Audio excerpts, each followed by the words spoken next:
Han Solo's frozen life hangs in the balance when Boba Fett loses his precious cargo to the mysterious Crimson Dawn, an old crime syndicate which has been reborn thanks to a familiar face and looks to spark off a galaxy-wide skirmish involving every level of scum and villainy in Charles Soule's Star Wars mega event War of the Bounty Hunters. If you like this video, be sure to give it a like, and if you aren't subscribed, hit that sub button for more reviews, complete story videos, and much more.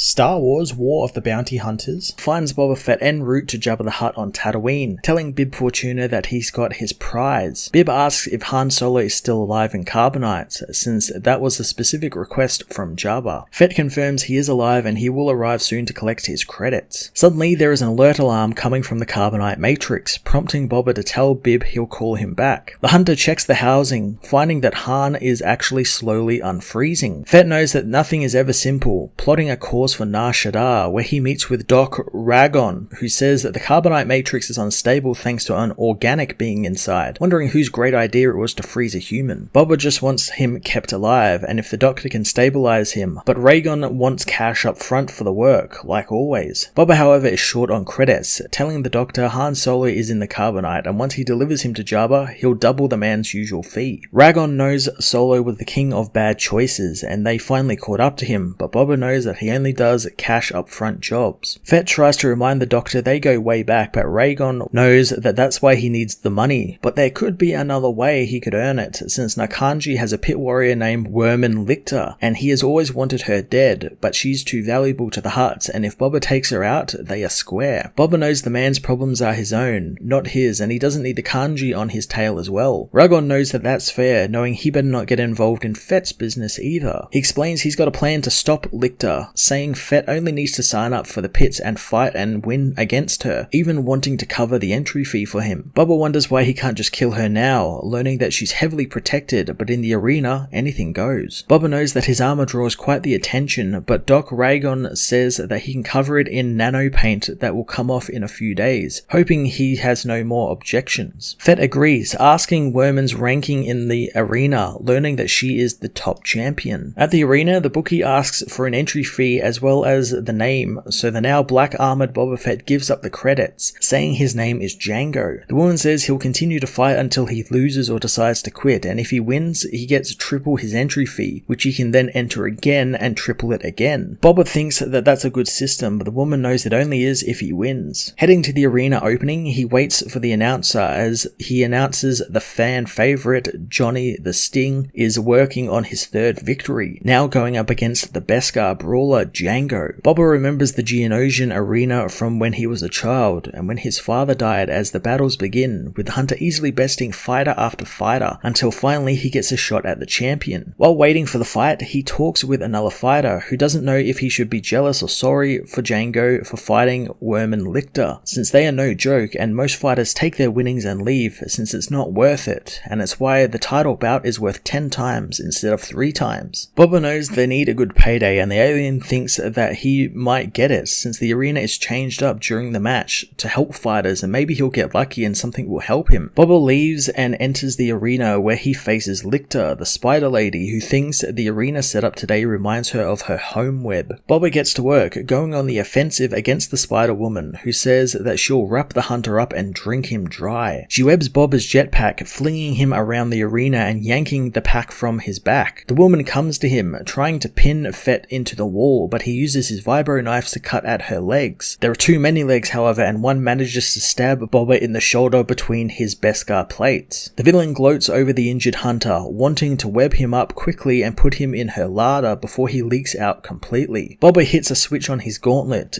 detonating his jetpack and blowing half of the arena up, causing Rubble and himself to fall directly onto Lictor, crushing her to death in a gooey mess. Later, the blood-covered Fett goes to collect his winnings, met by some Kanji gang members who say he owes them money since they lost on Lictor, knowing that he can earn it all back for them in one fight, or he can just walk away. Fett decides to walk away since he's got somewhere else to be, as back in Doc Ragon's lab, the Doctor is killed by a group of thieves who load up Han Solo for themselves. Boba returns to the lab, finding it completely destroyed and the Doctor dead and Solo gone. His comlink soon buzzes as Bib Fortuna contacts him, asking why he has not yet delivered delivered Solo to Jabba, and the Hutt is getting impatient and Fett should know better than to disappoint Jabba. Boba says that he isn't going to be disappointed in him since he's on his way, but he's going to need a minute. Elsewhere, a woman asks her boss if it hurt for Han Solo to be sealed in the carbonite. Another being says that the process seems to be quick, but judging by the look on the man's face, it was extraordinarily painful. In deep space on the Vermillion, a ship docks and its crew are welcomed back by a hooded woman who learns that they took Solo from a back alley doctor on Nar Shaddaa, who managed to fix a malfunction on the carbonite device and it seems to have worked. The woman asks if he's conscious, but the women don't know if he is, since that would be some type of hell. The hooded being doesn't think so, since he could be living a dream or a memory. She knows that Solo will last long enough for their purposes, wanting the invitations to be sent out. Her people warn her the doctor they took him from was working for someone else, and the woman knows that it was Boba Fett, and while he's good, he's just one man, and they are all of this. So if he wants his property back, he's welcome to try. Boba Fett meanwhile tells a bartender on Nar Shaddaa that someone will die for stealing for him. The bartender asks if it was a special someone, but he says that it was a bounty he went to a lot of trouble to get. The man asks if he knows who was stupid enough to steal from Boba Fett, but the hunter doesn't know yet. Elsewhere in the cantina, the small-time hunter Tekrit finds a bounty was just posted on Boba Fett, who is standing literally feet away from them, and he tells his partner that this could set them up for life. The man pulls his blaster from its holster as Fett knows that Doc Ragan's district is quite busy, so someone would have had to have seen something. He sees Tekrit moving in behind him in the reflection of his glass, turning and blasting the man dead, knowing that could have been about anything from money to revenge,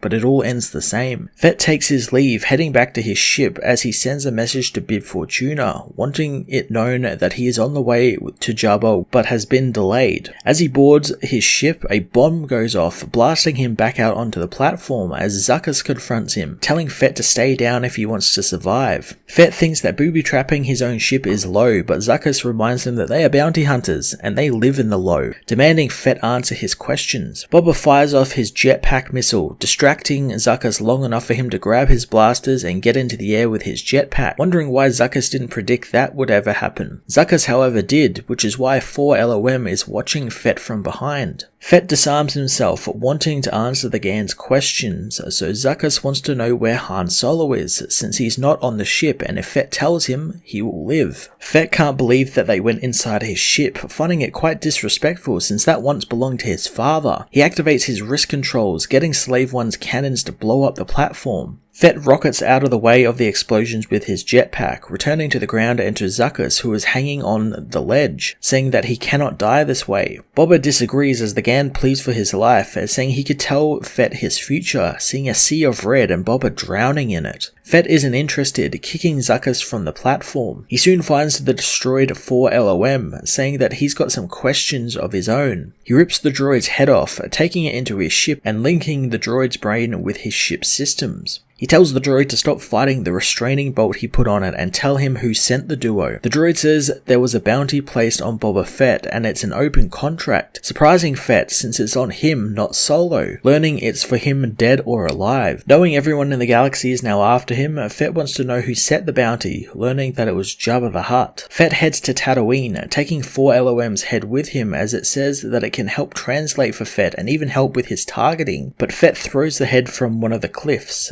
telling the guards to get out of his way. Bib Fortuna comes by, saying that Boba Fett is a guest of Jabba's. Boba knows that Bib got his message, and the Twi'lek says that Fett is one of Jabba's most favoured bounty hunters, and surely they can complete business without any violence. Fett knows that he's wrong, instantly killing the guards before turning on Bib, wanting some information on why a bounty was placed on him and not Solo. Bib says that he was taking too long to bring Solo to them, and they heard that someone else had Solo now, which means that Fett betrayed Jabba and gave up his prize to someone else. Fett says that Solo was stolen from him, wanting to see Jabba to clear this all up, but he learns Jabba isn't there. Fett demands to know where he is, as in hyperspace on a barge, Jabba meets with the other Hutt Lords, wondering if the rumours are true, but Jabba knows that it doesn't matter since these people have proven to his satisfaction that they possess Han Solo, so he doesn't care who they are. Mika the Hutt knows that if they are real, they haven't made a move in years, and this could provide a destabilizing effect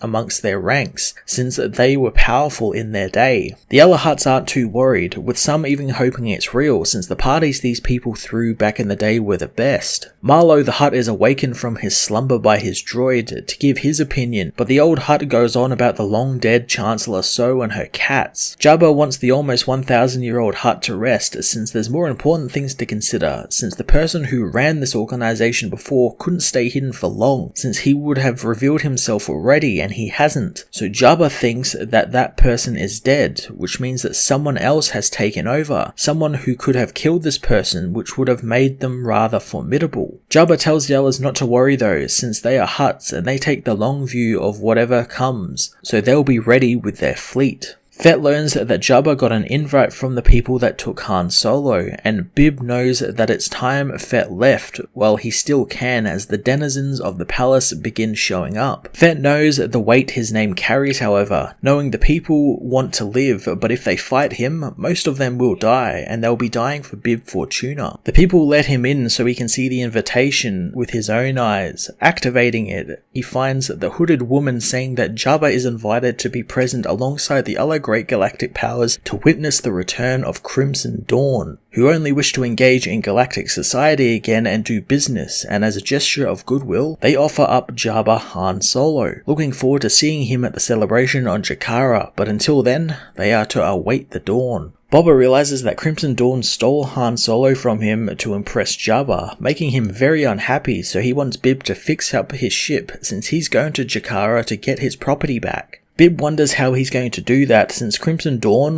while diminished, are still rather dangerous and he's but one man, but Boba reminds him that he's Boba Fett and he said someone is going to die for this, and now he knows who. On Jakara, Crimson Dawn's ship lands as the hooded woman's servant asks why Han Solo is so important. The woman says that she needed the attention of the entire galaxy and Han Solo was how she got it. The servant asks how that could be possible since he's just a smuggler with a terrible reputation. So the woman says that while he is that, he is also directly tied to almost every powerful faction in the galaxy, from the Rebellion to the Empire and everyone in between. Luke, Leia, Lando and Chewie meanwhile prepare to go and find Han as Valance and Dengar fight their way through rival hunters to find Boba Fett, and Dr. Aphra and Sana Starros learn that Crimson Dawn have returned and they have Han Solo. But Aphra doesn't want to make this her problem, wanting to leave all of this to Sana. The woman says that all these people love or hate Han Solo and need him in one way or another since he unites the galaxy and that's what it needs right now. The woman is revealed to be Kira, who says that Han wanted to save her at one point and now he'll get the chance, telling her servant to continue the preparations since their guests will be arriving soon. Later on, Margot asks Kira if she is pleased by the turnout. The woman says that she does love a party. Down on the party floor, Black Sun discusses Crimson Dawn not really suffering much from being away. Lord Gaiudi thinks that they were led to believe that they were defeated and broken down, but it feels like they were never gone and are as strong as ever. The Pikes wonder who the new woman boss is of Crimson Dawn since they don't really trust her and Dawn, but the Pikes boss know that the Dawn have always been cagey since he was led to believe that this would have been a private meeting between them and Crimson Dawn. But every other syndicate in the galaxy is there, as is the Empire, who meanwhile talk with Administrator Moore, with General Ramadi not feeling like the Empire should be consorting with these type of criminals. Sly says that there is an opportunity to take a rebel prize from Crimson Dawn, but there are other things there as well, sensing something amongst the crowd. Boku the Hutt wonders why they are being kept waiting since it's insulting, but Jabba tells him to relax and have a drink. Boku however knows that they are being dishonored and if Crimson Dawn wants their favor, they will need to beg for it. He intends on leaving the party, but Jabba knows that he will not, and instead he'll have a drink and see what's to come, as he downs another drink, saying that he does wonder how Crimson Dawn acquired their prize from Boba Fett, knowing either they bought it from Fett or they took it, and if they took it, he wants to watch the fireworks happen. Boba Fett meanwhile arrives on the planet, watching the Vermillion from a distance, but finding it well guarded. He sees some rogue people hurrying from their ship towards the event, knowing that they are late. One of the hooded men says that they are lucky to have gotten an invitation to this event in the first place, knowing while they have a reputation, they aren't a big player just yet. The man doesn't know how he got Crimson Dawn's attention, but this is an opportunity and they cannot be late, so if his men make him late, he will kill them all. Fett, however, has beaten him to the punch, taking down his men and wanting the invitation and cloak from the man. Fett, however, is restrained by a grapple hook fired by Bosk, who says that Jabba has some questions for the hunter and he's offered a bundle to anyone who brings him in. He says he thinks Fett will miss the party, but the hunter uses his flamethrower to burn off the grapple, covering the area in steam as the ice shelf they're on melts. Bosk dodges a missile shot at him from the steam, but it destroys the ship behind him, with Bosk getting caught in the explosion, having his legs torn off. Fett confronts the injured hunter, knowing he's not going to get far without his legs, but Bosk knows they will grow back, wondering what happens now since they have known each other since Fett was a young boy and clutching at trying to avenge his father. He wonders if the hunter will kill him, but Fett says he won't, wanting him to send a message to anyone who decides to come after him through Jabba's bounty, telling him to let them know not to. He ties Bosk to an iceberg, but the hunter says that if he's left out there he'll die thanks to being cold-blooded, but Fett says that's funny since he's cold-blooded as well. In the Vermillion, Dr. Aphra points out many of the organizations there, amazed no one has tried to kill each other yet, but Sana knows it's only a matter of time. Aphra knows that everyone in the room has double-crossed each other and it makes it interesting. Sana wonders about any leads on the woman that Aphra bugged earlier, but Aphra knows that the fallen woman is just washing her gown in the bathroom. Sana wants to go after her, but Aphra tells her to relax and have a drink since no one knows who they are. Aphra is suddenly grabbed by a hooded being who knows exactly who she is, wanting Sana to take her hand off her blaster since that would not be a good idea in this current room. Aphra says that while the man calls her a thief, she's an archaeologist as well, knowing him to be a clone soldier, or at least sound like one. The man threatens to tell Crimson Dawn who she is and that she is there to steal from them, and he won't if the woman agrees to help create a diversion for him. Kira soon begins the event, welcoming the people who have had dealings with Crimson Dawn in the past and those who haven't, saying they want to know who they are and what they can do for them. She knows that there is a name they all know, a man who owes them all a lot of money and he cannot be trusted, but somehow, despite half the galaxy wanting him dead, he survives every net thrown around him, that is until now, since Crimson Dawn have finally caught Captain Han Solo. She says that Han is still frozen in carbonite and could stay that way forever, and people could take him home today and make him a trophy on their wall, or thaw him out and put him to work paying off his debts, or they could just shoot him. She begins the bidding as Sana cannot believe that they are actually auctioning off Han Solo. The hooded man tells Aphra to wait for his signal as the bidding commences, and the hooded man disappears, revealed to be Boba Fett, who retrieves his armor from a case, as General Ramadi finds this ludicrous since Solo is a key member of the rebellion and his value is incalculable. Sly Moore uses the Force to touch the minds of the weak-minded people in the auction house, so there will be no more bids. Jabba, however, is unaffected, continuing to bid and raise the price, as Boba knows that Jabba is bidding more than what he was going to pay him to bring Han to him. The Hutts all continue to try and outbid one another until Jabba bids 1 million credits. Sana knows if Han hears about that, he'll never shut up about it, as Aphra gets their cue from Fett. Ramadi notes how Sly's plan didn't work, wondering if she's going to do something since they can't justify spending over 1 million credits on one man. Sly says that the Hutts appear to be strong-willed as Fett gets ready to take what is his. Kira congratulates Jabba on his winning bid as Fett runs into Leia, Lando and Chewbacca. Luke soon contacts Leia, hoping that she's okay since he's almost reached Dakara and the Vermillion, not wanting her to rescue Han without him. Leia says that they are about to make their move, but things just got complicated as Lando knows it's rude for Fett to crash the party. Fett says he has an invitation as Leia tells Luke that she'll call him back. Jabba demands that Solo be wrapped up since he's leaving, as the rebels and Aphra and Sana know they all need to leave as Darth Vader has arrived, saying that Captain Solo belongs to him, but Boba Fett knows that they're gonna see about that. Vader demands that Captain Solo be taken to his ship, and anyone who tries to stop him, Jabba included, his men are authorized to kill. Jabba says that Solo is his property as Boba Fett knows they both are wrong, and Solo is his. Lando wonders what he plans on doing about it since he would have to get between Vader and Jabba, knowing Fett is the only fool he sees. Fett says there's a lot of powerful people there for the same thing, but Leia says that Han is not a thing and he's not to be bought or sold, and Fett isn't getting him and neither will anyone else but her. She tells Chewbacca to take down Fett quietly, as Fett says that Chewbacca can do that, but he should know something first, as Kira is asked how Vader heard about the auction. Kira tells Margot that Vader has a reputation for acting independently, but she knows how to handle a Sith Lord, should she need to. Sana and Aphra meanwhile try to sneak around the party, with Aphra telling Sana that they need to hide until Vader leaves. Sana thought that she wanted to steal some stuff, and Aphra knows that she will, but she has to choose between making the clone guy angry or getting anywhere near Darth Vader, and she's chosen to make Fett angry. The Hunter meanwhile points out his Wookiee braids, asking Chewie if they are familiar, and they could have been his aunts and uncles, meaning he's not the first Wookiee he's fought. Enraged, Chewbacca grabs Fett, pushing him against the wall, as Jabba says he paid Crimson Dawn 1 million credits for Solo, making Vader question how the Empire lost the auction. Sly Moore says the situation was complex and fluid, but Vader knows that she failed and the Emperor will hear about it. Fett orders Chewie to let him go or he'll cut a new braid, as Vader tells Jabba that Solo isn't his and the hut, everyone there, the ship and the planet and the sector all belong to the Emperor. Jabba finds that most amusing, as Leia asks Chewie to get out of the way so she can shoot Fett, but Lando warns her that shooting him will bring hell down on all of them. He knows that Fett understands the score as well, and it's why he's not using a blaster either, so they'll have to fight hand to hand, and his money is on the Wookiee, telling Chewbacca to beat Fett's ass.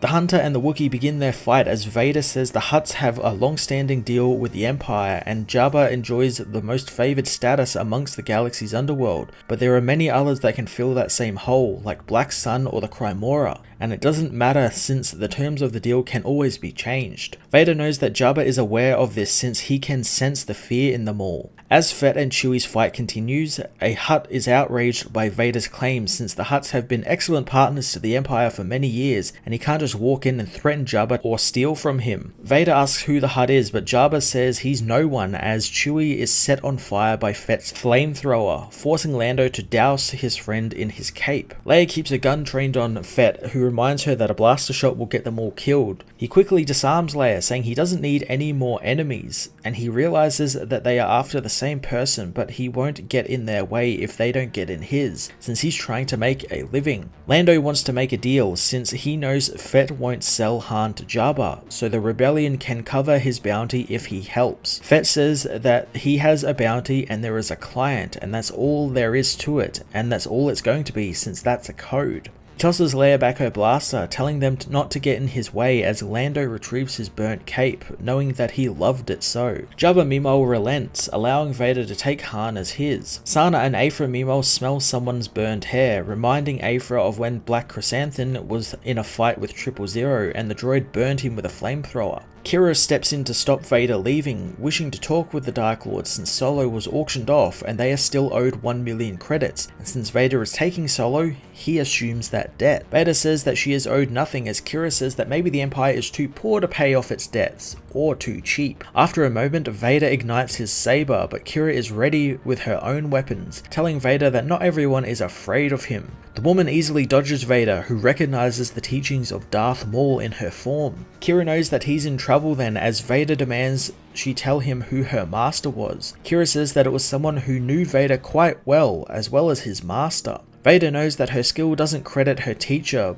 but she doesn't have the Force and her Terrakasi will not save her. He grabs her with the Force, choking the woman, but Kira activates a button on her baton, unleashing small little round bombs. Vader knows that it's a feeble attempt as the bombs blow him back. Kira connects her batons into a long staff, knowing nothing is feeble about her as she continues to fight Vader. Above the battle, Fett targets Vader with his rifle, but remembers Han shooting at him on Bespin and the Sith blocking the bolts with his bare hand, so he stops, knowing that it's futile. Vader unleashes the Force, blowing Kira and the party patrons back. Kira slams against the carbonite frozen Han as Vader asks if anyone else is going to tell him what he can and can't do, and he'll kill whoever he wants and take whatever he likes. And next up will be Kira, knowing that it's a pity that her skill will go to waste, but she is a fool to challenge him. Vader stops as he senses Skywalker, as above Jakara, Luke races down to the Vermillion to help Leia, who thinks that maybe they are running out of time. Kira is helped up by Margot, telling her friend that she can't move that well thanks to her injuries, knowing she was a bit overconfident when it came to Sith Lords. She contacts someone on her comlink, telling them that Vader is going with Solo, knowing that this would happen, so they are to do what must be done. The person on the other end of the comlink knows what to do, as General Ramodi tells Vader that Admiral Piet on the Executioner above them has established a secure channel to the rebel fighter heading towards them, and it's patched into Vader's local comms. Vader talks to Luke directly, knowing that the young Jedi is near and they have unfinished business. He tells Luke that he has Captain Solo, and for now he remains alive, so Luke will come to him, and if he doesn't, Vader will cut Han Solo in half. Leia and the rebels watch on as Vader readies to cut Han in two with his lightsaber if Luke doesn't come and face him. Leia and Chewbacca, knowing that Luke won't be of any help, intend on distracting the Imperials, but Lando for once knows that is rightly an insane move, but Luke, the ever-brave Jedi, goads Vader to come after him, since he knows the Sith wants nothing else but him. Rising to the challenge, Vader leaves to deal with Luke as the Hutts discuss what to do now that they have lost Solo to the Empire, but Jabba knows better than to rock the already precariously balanced boat they are in with the Empire, leaving for his ship instead. Boku, however, tries to rally the council around him against the Empire and Jabba, citing how Jabba's choices have hurt their clans greatly. Boba Fett meanwhile intends on ambushing the Empire while they take Solo to Vader's shuttle, but Dengar gets the drop on him, wanting to take him in so he can save Minaru from Jabba. Valance joins Dengar as Fett escapes, trapping Dengar on an ice float which is attacked by a sea monster. Valance, however, gets the drop on Fett, not caring about Dengar, only caring for Solo, who is now on his way to the Executor in orbit. Leia, Lando and Chewie all make it back to the Falcon, intending on following the shuttle, and learn that 3PO and Lobot have repaired the ship while the group were on the Vermillion, allowing them to leave, as Luke meanwhile engages in a dogfight with Vader, whom the young Jedi knows has been waiting for this for a long time, and he's out for blood. Fett and Valance meanwhile keep each other at blaster length as the Falcon races off after Han. Fett tries to convince Valance that they should team up to take Solo, but Valance reminds them of their little tiff involving Nakano Lash and how Fett betrayed them, denying Fett the partnership. Fett keeps at him though, knowing they can at least try and have a shot at getting Han, and when they get him, they will see what happens then. Valance reluctantly agrees with Fett's terms as they head for the ship. Kira meanwhile recuperates from her fight with Vader, knowing that this is both what and what she didn't expect, since Vader was quite a surprise, but she fought him and showed the galaxy that Crimson Dawn doesn't back down, even against a Dark Lord of the Sith or the Emperor. She accesses a Sith holocron in her possession, knowing that the end is coming as an Imperial shuttle learns the Falcon is following them. General Ramodi isn't concerned since the Executor will pick them off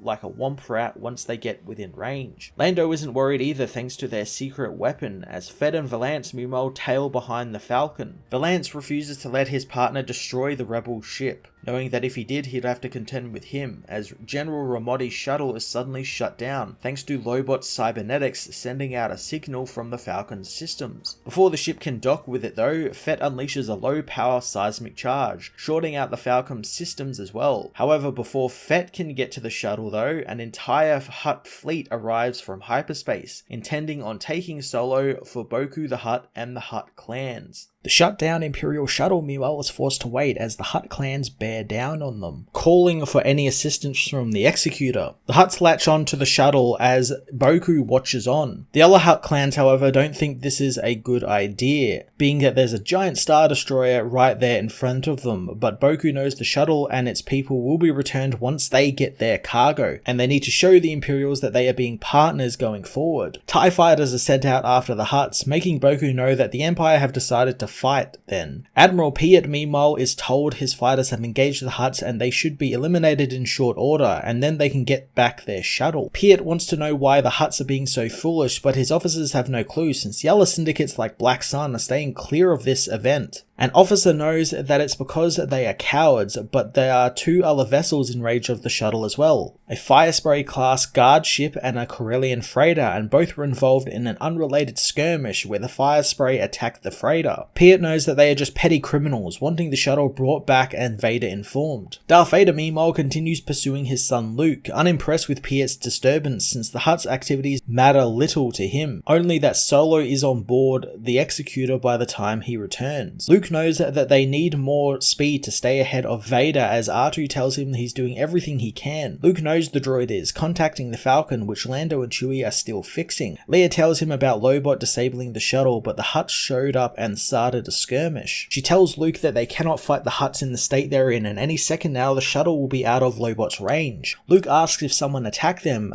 since the Falcon is shut down, or is the Falcon just being the Falcon? Leia says that Lando thinks that it was Boba Fett, as the Hunter meanwhile is told by Valance that the shuttle is in the middle of a firefight, so how are they meant to get aboard? Fett wants to use another seismic charge to knock all the ships out in the area and get aboard and take Solo. The shuttle however powers back up, and Valance knows they're out of option as it reaches the executor. Piet has told the shuttle is aboard, telling his men not to bother taking out the fleeing Hutts, since they'll get their revenge by adjusting the terms of their deals with them, hitting them where it hurts, in their credit line. The Imperials are soon contacted by Boba Fett, who wishes to land on the ship despite slightly out-of-date access codes. Piet allows him to board, so not to risk the ire of Vader, as Valance cannot believe that they were allowed to board. Fett knows there is always a way, and they both still have the same goal of getting Solo off that ship, so Valance doesn't have to like it, but he must trust him. The Falcon meanwhile comes back online, but Leia knows it doesn't matter, since Han is now on board the Executor. Suddenly they receive a transmission from the Star Destroyer, from an officer saying that they have been given access to board. Leia knows this is obviously a trap, but the person on the other end knows that this offer is made in good faith, since the sender of this message once stood where Leia is and watched the finest pilot in the galaxy make the Kessel Run in 12 parsecs. Lando knows that Kira is the one behind this message, and she's trying to help them. Leia knows that it's the woman who stole Han, forcing Lando to reveal her and Han at one point were a thing, but he knows it's ancient history and they have been given a chance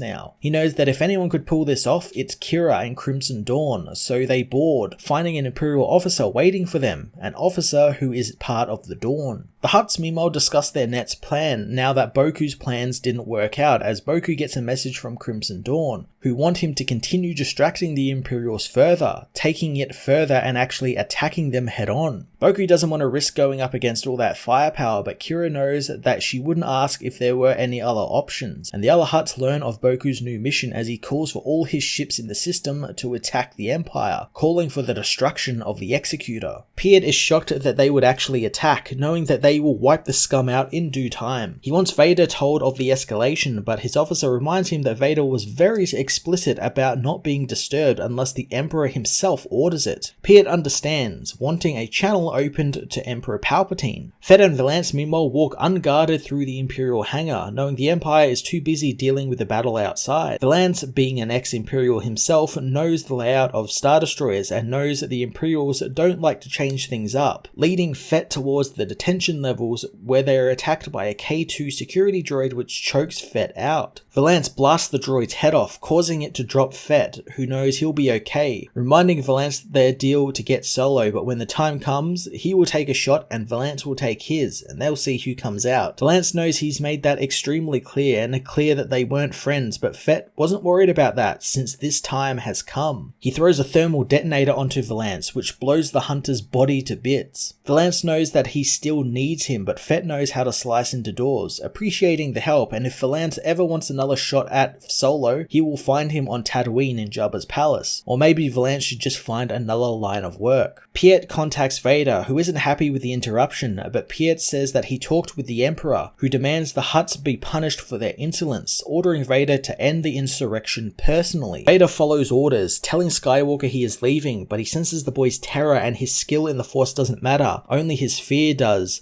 since he cannot threaten the Dark Lord in any way, and he is no Jedi. Luke knows he is no Jedi, but knows the next time they meet, he will be one. He tells Leia that Vader is gone, asking if she's got Han, as the rebels kill their way to the detention center where Han is being kept. Leia leads the charge, knowing the Force is with them as they finish off the stormtroopers, but she knows they now need to get Han back to the Falcon. She apologizes to Han for almost giving up as missiles head for the Executor, fired from a Hutt ship. Lando tries to tinker with the control panel on the side of the carbonite slab as Boba Fett shows up, knowing that Han is his property. The missiles hit the Executor, blowing a hole in the side of the room, and the carbonite frozen Han slides off into the orbit of Jakara. The Hutts meanwhile demand Boku call off this madness, since this will get them all killed, as Vader arrives, knowing that yes, it will get them all killed. Lando pulls Leia from the rubble, telling her that they need to leave since there's nothing they can do for Han now. Fett knows he can do something, using his jetpack to fly out of the destroyed hull, targeting Solo and firing his grapple after him, catching the cargo as it hits the water. He pulls it free as on the planet, Crimson Dawn's ship begins taking off as Leia mourns the loss of Han and Vader finishes killing the Hutts.